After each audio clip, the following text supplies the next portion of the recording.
if a company is undergoing and getting and undertaking an exercise like this, right?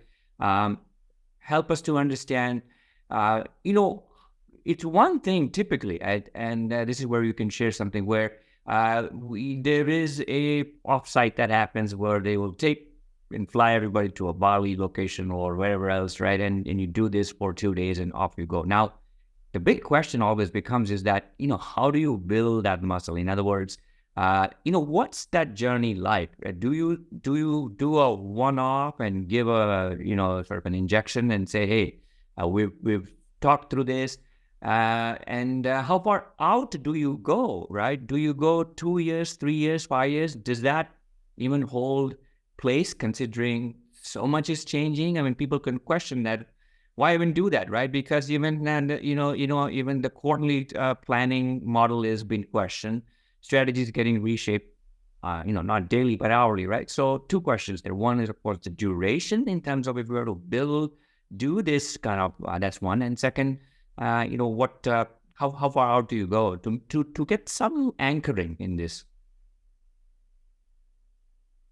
Yeah, well, this is a great question, and I'll start with the latter. So, what I typically want to do is to exactly call into question that familiar strategy cycle, right? That 3 to 5 year comfort zone that a lot of organizations have. And exactly to your point, now the types of changes that we're seeing happen, whether it's geopolitical conflicts or supply chain disruptions, are requiring far more emergent strategy. So oftentimes with a futures exercise or foresight, I just want to get far enough away from the present where I can't assume that everything will be the same.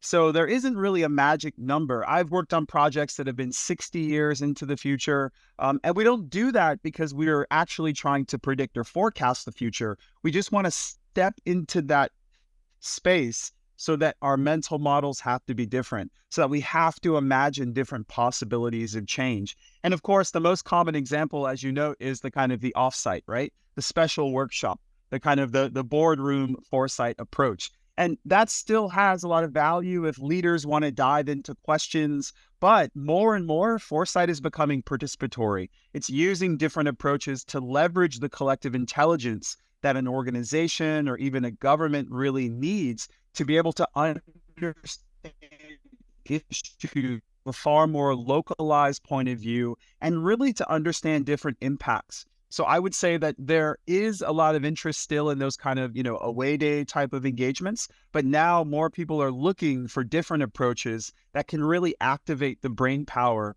that an organization, institution, a community, or a government really needs to be able to tackle these big questions.